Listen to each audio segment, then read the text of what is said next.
So, good evening class 9th standard. Today we are going to study the operation on sets. Okay? Today what we are going to study? Operation on set. Sir, what is this operation on set? इसको क्या कहते हैं भाई? तो operation on set के बेटा दो mode होते हैं. मैं आपको दोनों मोड जस्ट बाजू में समझाऊंगा. पहला मोड होता है intersection of two sets of two the intersection of two and more sets. Generally कि टू सेट लो, टू से ज्यादा ले सकते हो. और सेकंड होता है यूनियन ऑफ सेट्स. ठीक है, पहला होता है इंटरसेक्शन ऑफ सेट्स, दूसरा होता है यूनियन ऑफ सेट्स. ना इंटरसेक्शन का मतलब क्या होता है पहले वो देखते हैं. ठीक है, अब मैं आपके सामने वेन डायग्राम के थ्रू समझाऊंगा. पहले वेन डायग्राम के थ्रू या जैसे बोलो वैसे. ठीक है, 1 3 6.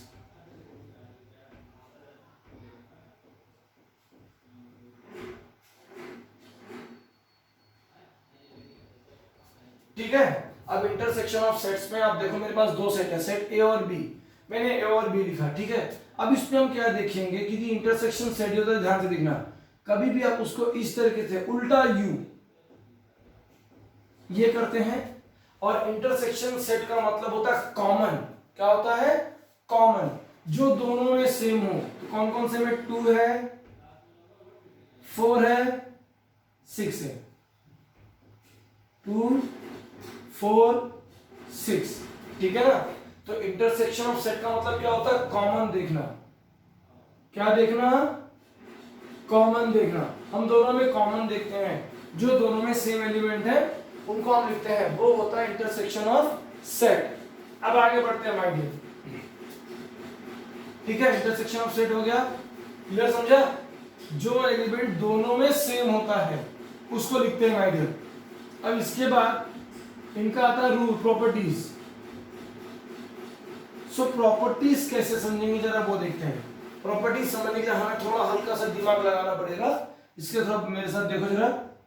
Set C, A E I O U. A E I O U क्या है? Vowel of alphabets. Set D, A I O. ठीक है ना. इसका आप ध्यान से देख सकते हो कि यहां पे जो आपका सेट डी है वो सेट सी का क्या है? सबसेट है. क्यों? क्योंकि डी के सारे एलिमेंट सी के पास हैं प्लस डी से ज्यादा हैं. इसके लिए set D is a subset of set C. ध्यान देना. अब आगे बढ़ता हूं मैं. ठीक है, अब अगर मैं सेट सी और सेट डी का इंटरसेक्शन निकालू तो क्या निकलेगा? ध्यान से देखो, दोनों में कॉमन देखना है. ए आई ओ ये निकला. और ये एलिमेंट किसके पास है? सेट डी के पास है. इसका मतलब जब डी सी का सबसेट होगा और जब आप उनका इंटरसेक्शन निकालोगे तो उसका आंसर क्या आएगा? डी आएगा. ठीक है, प्लस इमेजिन अगर सी है और सी के साथ में मैं एम्प्टी सेट का इंटरसेक्शन निकाल रहा हूं. एम्प्टी सेट मतलब जिसके पास कोई एलिमेंट नहीं. तो मेरे पास कुछ भी, तो दोनों में कुछ कॉमन निकलेगा, कुछ कॉमन नहीं निकलेगा. तो आंसर क्या होगा मेरा? Anti set. इसी तरीके से अगर सेट सी है और इसका कॉम्प्लीमेंट, याद होना चाहिए आपको, कॉम्प्लीमेंट मतलब अपोजिट. कॉम्प्लीमेंट का मतलब क्या होता है? अपोजिट. तो इन दोनों में कुछ कॉमन नहीं होगी तो ऑलरेडी अपोजिट है. जब दोनों में कुछ कॉमन नहीं है तो इसका आंसर भी क्या होगा? Anti set. इसका आंसर भी क्या होगा? Anti set. ठीक है ना. तो ये कुछ हमने रूल देखने थे जो हमने रूल देख लिए. अब इसी तरीके से माय डियर हम चलेंगे यूनियन ऑफ सेट के पास. ना यूनियन ऑफ सेट का मतलब क्या होता है? कंबाइनिंग. कंबाइनिंग. ठीक है, कंबाइन करना मतलब ज्वाइन करना, दो सेट्स को ज्वाइन करना. एग्जांपल देखते हैं. मेरे पास सेट ई है 1 2 5 7 9. मैंने ऐसे भी लिख दिए. सेट एफ लिख दिया. अब एफ के पास चलते हैं. 3 4 6 9 8। तो माय डियर जब मैं इनका यूनियन करूंगा तो यूनियन में इस तरीके से लेते हैं यू का अपोजिट इंटरसेक्शन में आता है, ठीक है। जब यूनियन करेंगे तो यूनियन का मतलब मैंने क्या बोला, कंबाइन कर देना, मतलब दोनों के एलिमेंट हम साथ में लिखेंगे, ठीक है। 1 2 3 4 5 6 7 8 9। सर 9 तो 2 बार आया है, याद करो सेट के पहले लेक्चर में मैंने क्या कहा था कि कोई भी नंबर एलिमेंट 2 बार आए 3 बार आए हम उसे एक ही बार लिखेंगे, ठीक है ना। तो ये हो गया my dear union of set, मतलब आप दोनों को कंबाइन करके लिखोगे, ठीक है। इनकी भी प्रॉपर्टीज होती है, इनके भी रूल्स होते हैं माय डियर। अब अगर इनके रूल्स देखें तो माय डियर यहाँ पे कुछ हमें ध्यान देना होगा। जैसे मान के चलो मैंने यूनिवर्सल सेट बना लिया आपके सामने, A B C D E F G H I J, ठीक है। और मैंने सेट ए ले लिया, ओके, मैंने सेट ए ले लिया, A C D E F G B, इस तरीके से। अब अगर मुझे ए का कॉम्प्लीमेंट लिखना है, मतलब ए का अपोजिट ए डैश, तो मतलब जो एलिमेंट रहेंगे उसमें नहीं आने चाहिए, ठीक है। A B C D E F तक है तो हम जी तक है, एच आई जे, ये देखो एच आई जे आ गया।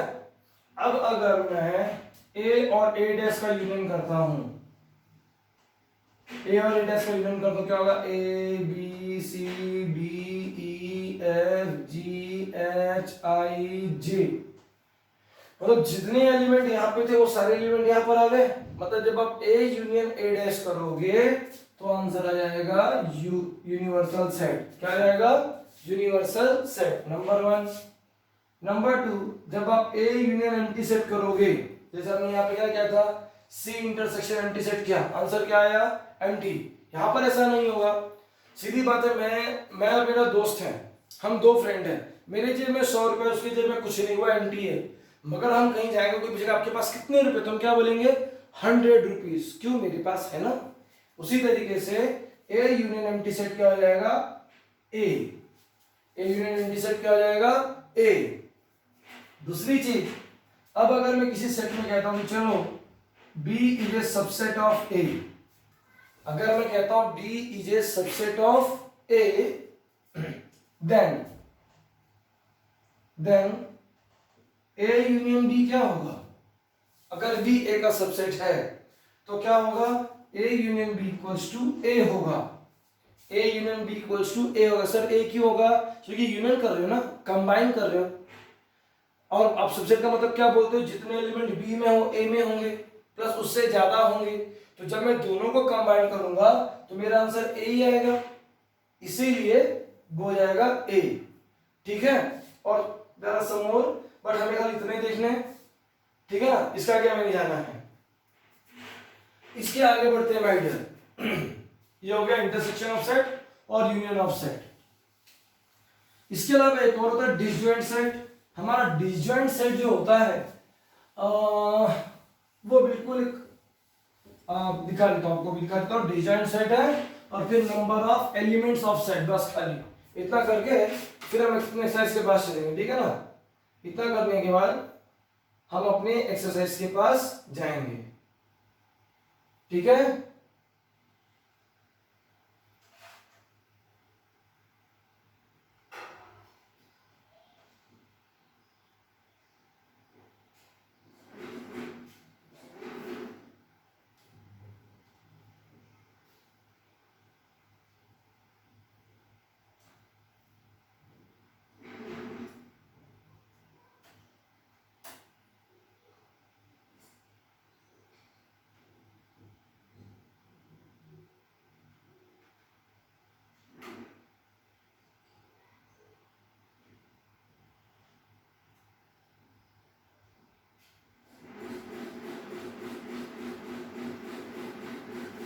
Number of elements in a set. ना आगे बढ़ते हैं, मैं डिसजॉइंट सेट का मतलब आपको दिखाता हूं मैं। डिसजॉइंट सेट, ना डिसजॉइंट सेट भी क्या होता है, कि मान के चलो मेरे पास दो सेट है, अब मैं आपको वेन डायग्राम की तो समझाता हूं, और ये सेट बी है 1 2 3 5 6 8।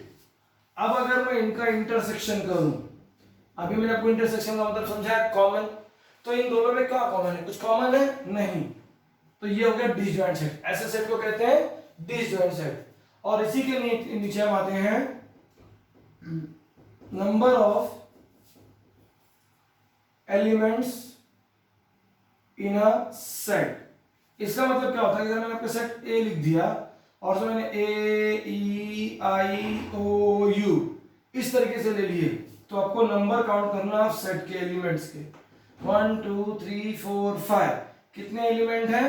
5 एलिमेंट है, ठीक है। और इसके बाद इसी तरीके से हमारे पास एक फॉर्मूला है जिसको मैं कहता हूं जनरल फॉर्मूला।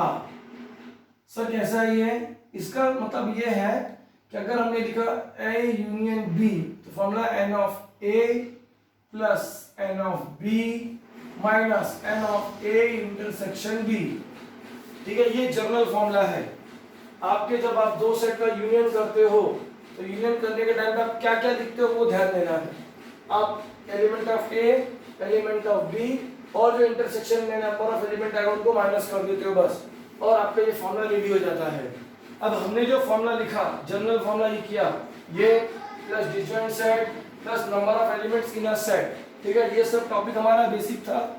अब इसके बाद हम बढ़ेंगे अपने एक्सरसाइज 1.4 के पास, ठीक है ना। किसके पास बढ़ेंगे हम? एक्सरसाइज 1.4 के पास पढ़ते हैं माय डियर। ओके, तो चलो एक्सरसाइज 1.4 के पास जाने के बाद अब हम सम स्टार्ट करेंगे सॉल्व करना, ठीक है। हम सम सॉल्व करना स्टार्ट करेंगे।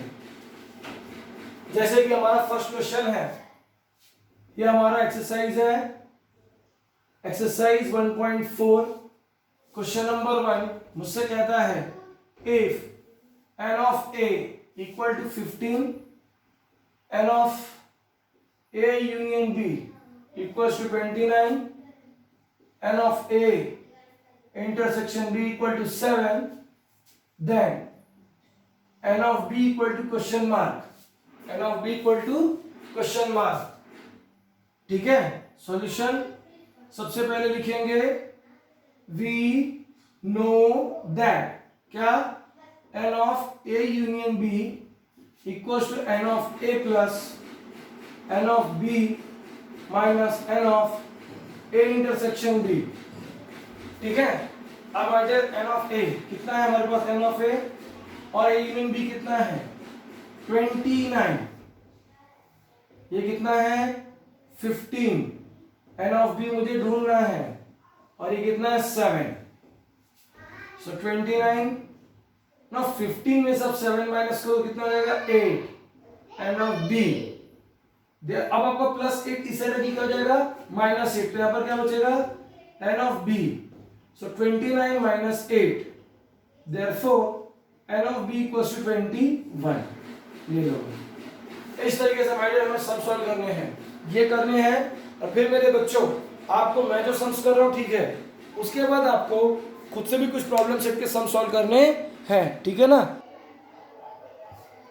ओके माय डियर, अब हम आते हैं हमारे वर्ड प्रॉब्लम के पास में, जहाँ पर हमें लिखा हुआ है कि हॉस्टल देयर आर 125 स्टूडेंट्स। ध्यान देने के बाद 125 स्टूडेंट हमारे हॉस्टल में, out of which 80 drink tea, 60 drink coffee and 20 drink tea and coffee both. Find the number of students who do not drink tea और coffee.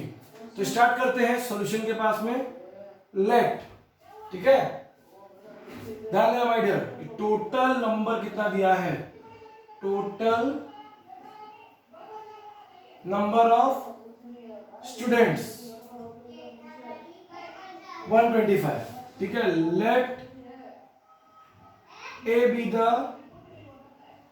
Set of students who drink T,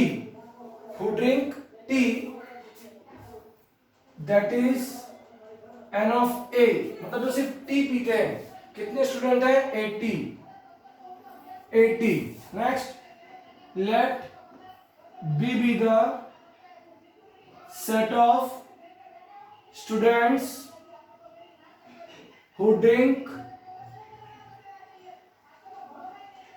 coffee, that is n of b equal to 60. ठीक है, therefore the number of students who drink tea and coffee, both, दोनों पीते हैं, is n of a intersection b, वो दोनों पीते हैं, ठीक है ना, वो दोनों पीते हैं. So that is n of a intersection b equals to 20. ठीक है. So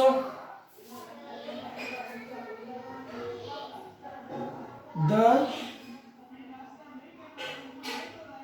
number of students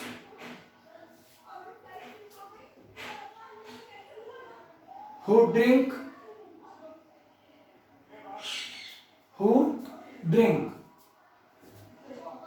tea or coffee is n of a union b. या तो वो कॉफी पीते हैं या तो वो टी पीते हैं, is a union b, that is n of a union b equal to question mark. हमें मालूम नहीं है, ठीक है. We know that n of a union b equals to n of a, n of b minus n of a intersection b. समझना madam, मैंने क्या कहा था, जो दोनों होते हैं यानी जो दोनों पीते हैं वो कॉमन में आ जाएंगे. जो या तो टी पी रहे हैं या कॉफी पी रहे हैं, दोनों नहीं, सबको मिला करके सब कुछ पी रहे हैं, वो a यूनियन b के अंदर आ जाएंगे. ये फॉर्मूला हमारा. सो सिर्फ चाय पीने वाले 80, सिर्फ कॉफी पीने वाले 60 और दोनों पीने वाले 20. 80 प्लस 60 140 माइनस 20, आंसर आ गया 120. यानी 120 स्टूडेंट हैं जो या तो चाय पीते हैं या कॉफी पीते हैं या दोनों पीते हैं, ठीक है ना. सो देयरफॉर अब मुझे बताना है कि number of students who do not, ठीक है ना. सो देयरफॉर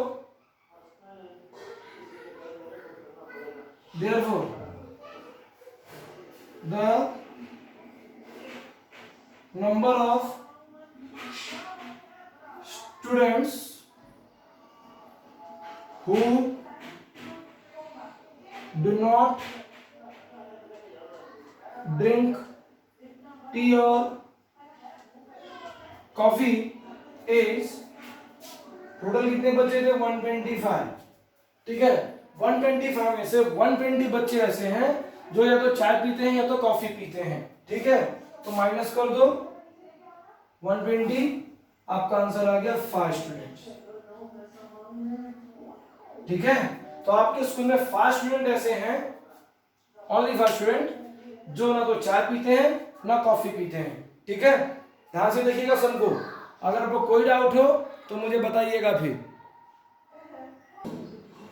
ओके भाई डियर, आगे बढ़ते हैं क्वेश्चन नंबर 3 के पास. In a competitive exam 50 students passed in English, 60 students passed in mathematics, and 40 students passed in both subjects. None of them fail in both subjects. कोई भी बच्चा fail नहीं हुआ स्कूल के अंदर, ये ध्यान वाली बात है. So find the number of students who passed at least in one of the subject.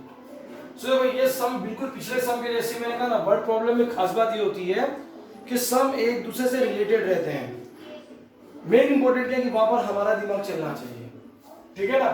तो क्वेश्चन नंबर 1 मैंने कराया, 2 मैंने करा दिया, 3 मैं करा रहा हूं. क्वेश्चन नंबर 4 बच्चों में आपको होमवर्क दूंगा, ध्यान रखिएगा, ठीक है. सो सॉल्यूशन के पास आते हैं. मुझे टोटल नंबर ऑफ स्टूडेंट नहीं मालूम है, इसके लिए let A be the set of students who passed in English, that is n of a equal to 50. Let B be the set of students who passed in mathematics, that is n of b equal to 60. ठीक है, therefore number of students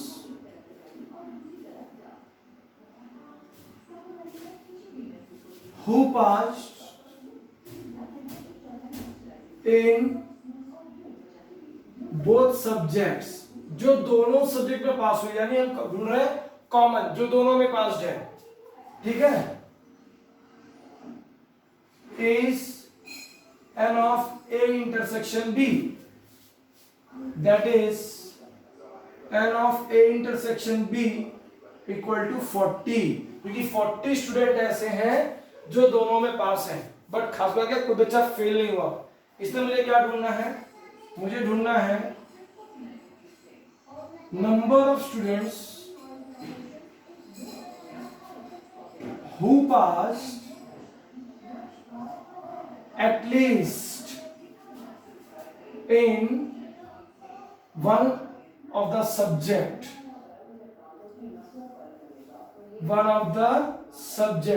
यानी जो किसी न किसी में पास तो हुए, ठीक है, is n of a union b, that is n of a union b आपको मालूम है क्या, no, question mark, so we know that what n of a union b equals to n of a plus n of b minus n of a intersection b. So n of a कितना है आपका 50, n of b कितना आपका 60 minus 40, दोनों को plus करो 110 minus 40 करो तो 70, यानी स्कूल में कितने बच्चे हैं 70 बच्चे हैं. So therefore number of students who passed at least in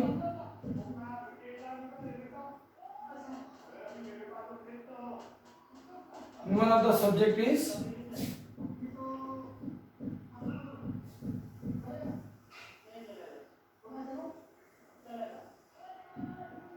ठीक है, ये देखो 70 बच्चे ऐसे थे जो एक ना एक सब्जेक्ट में पास हुए, फेल नहीं हुए, और ठीक है, अब समझने की बात है माय डियर, ध्यान देने की चीज है कि 40 स्टूडेंट ऐसे तो जो दोनों में पास हुए थे, ठीक है ना, 40 स्टूडेंट ऐसे हुए थे जो दोनों में पास थे. अब अगर मेरा सम मुझसे खाली ये पूछ ले, ध्यान दो बच्चों, हम इस सम के पास चले हैं, इसी सम से रिलेटेड मैं अगला सम भी समझा देता हूं. अगर आपसे खाली ये कोई पूछता कि बच्चों ये बताओ कि सिर्फ कितने ऐसे बच्चे हैं जो ओनली इंग्लिश में पास हुए, ओनली इन इंग्लिश, ध्यान दो सुनना मेरी बात, ओनली इन इंग्लिश. मैं इस क्वेश्चन को रब कर रहा हूं ऊपर से, ध्यान दो माय डियर. अगर आपसे खाली कोई क्वेश्चन पूछे, मैं ये नहीं कह रहा हूं कि दोनों में पास हैं, student who passed in both English and, ये नहीं कह रहा हूं मैं आपसे क्या कह रहा हूं कि अगर आपसे कोई ये पूछे कि ऐसे कितने बच्चे हैं जो सिर्फ इंग्लिश में पास हैं, समझे कुछ, तो अगर मैं आपसे कहूं कि ढूंढने स्टूडेंट्स हु पास्ड, आपका सम तो सॉल्व हो चुका है, मैं आगे समझा रहा हूं, क्वेश्चन नंबर 4 का हिंट दे रहा हूं आपको. Who passed only in English, सिर्फ इंग्लिश में पास है, दोनों में नहीं, सिर्फ इंग्लिश में पास है, तो क्या होगा जानते हो, आपको क्या लिखा था यहां पर, n of A, n of A intersection B. तो एन ऑफ ए में कितने बच्चे थे 50 बच्चे थे। कितने बच्चे थे तो दोनों में पास हुए थे? 40। 50 में से 40 माइनस करो, 10 आया आंसर है। क्योंकि जो इंटरसेक्शन होता है वो दोनों में होता है, तो मैंने कहा सिर्फ ओनली इंग्लिश में पास है, ओनली इंग्लिश। तो आप ऐसे करोगे, एन ऑफ ए में से n of A intersection B को माइनस करोगे। इसी तरीके से अगर मैं आपसे कहूं कि मैथमेटिक्स के लिए करना है, तो वहां पर भी आप n of B minus n of A intersection B कर दो। आप देखो खाली कोई आंसर आएगा। Students who passed only in mathematics. मैं आपको आगे समझा रहा हूं, कोई आपसे खाली ऐसा पूछे कि सिर्फ मैथमेटिक्स में पास हुआ, n of B minus n of A intersection B कर दो। तो ये 60 था, 40 माइनस करो, क्या आंसर आ गया? 20। अब ध्यान से देखो आइडिया, 40 थे जो दोनों में पास हुए, 10 है ऐसे हैं जो सिर्फ इंग्लिश में पास हुए, और 20 ऐसे हैं जो सिर्फ मैथ्स में पास हुए। अब आप प्लस करके देखो, 30 प्लस 40 70 आ गया 70 आंसर। अपने सम्स को वेरीफाई करने का सिंपल तरीका यही है। मैंने इसकी मदद से आपको क्वेश्चन नंबर 4 सिखा दिया। क्वेश्चन नंबर 4 मैं नहीं कराऊंगा, वो आपके लिए होमवर्क है, बी दिस इन माइंड, ठीक है ना। क्वेश्चन नंबर 4 आपके लिए क्या है? होमवर्क है। इसीलिए मैंने ऊपर का एक्स्ट्रा पार्ट समझाया आपको इसी सम के थ्रू। ओके, अब आते हैं माइडर क्वेश्चन नंबर 5 के पास, क्योंकि क्वेश्चन नंबर 4 मैं यहाँ पर लिख के दे रहा हूँ आपको चीतो। Homework question number 4, question number 4 आपके लिए होमवर्क है। ये रहा क्वेश्चन नंबर 5। कैसे करेंगे ध्यान से देखो माय डियर। हमारे सामने वेन डायग्राम बना हुआ है, और इस वेन डायग्राम में से हमें अपने सेट्स को लिखना है, ठीक है ना। तो सॉल्यूशन स्टार्ट करते हैं। सबसे पहले सेट ए के पास चलते हैं। ए में कौन कौन से एलिमेंट आएंगे वो देखो, x y z। m और n ऐसे एलिमेंट है जो a में भी है और b में भी है, तो ये भी आएंगे, ठीक है ना। तो ध्यान देना कौन कौन से एलिमेंट आएंगे, x y z m और n। m और n क्यों है? क्योंकि वो a में भी है b में भी, वो कॉमन है। कॉमन मतलब इंटरसेक्शन। इंटरसेक्शन का मतलब मैंने क्या समझाया था, तो दोनों में सेम हो। Next set B. बी में क्या आएगा, p q r m n, ठीक है। Therefore a union b, a union b का मतलब क्या था, दोनों को साथ में लिखना है। तो x y z m n p q r, ठीक है। अब क्या आया, अब आया u, universal set. Universal set का मतलब क्या होता है, सारे एलिमेंट, जितने भी एलिमेंट हैं सब आएंगे। सो x y z m n p q r s t सारे एलिमेंट आ गए, ठीक है। अब क्या करना है, अब मजा देखो आगे। अब आगे आते हैं ए कॉम्प्लीमेंट। इसको आप ए डैश भी बोल सकते हो, ए कॉम्प्लीमेंट भी बोल सकते हो। कॉम्प्लीमेंट का मतलब ए का अपोजिट। ए का अपोजिट मतलब जो ए में है वो ए डैश में नहीं होना चाहिए। तो कौन कौन सा है, x है, y है, z है, m और n है। इसके बाकी आगे कुछ भी नहीं है, तो वो सब आएंगे ए डैश के अंदर, p q r s t, ठीक है। अब आगे बी डैश के पास। तो बी डैश में क्या करेंगे, अब इसको रख कर रहा हूं, ठीक है। मैं बी डैश का मतलब क्या है, जो बी में है और बी डैश में नहीं होना चाहिए। तो बी में क्या क्या है, p है, q है, r है, m है और n है। तो जो नहीं है वो आएंगे, ठीक है। कौन कौन नहीं है, x y z s t, okay. अब हमें लिखना है a यूनियन b का कॉम्प्लीमेंट, a यूनियन b का कॉम्प्लीमेंट। तो ये रहा a यूनियन b आपके सामने, ठीक है ना। ये रहा a यूनियन b।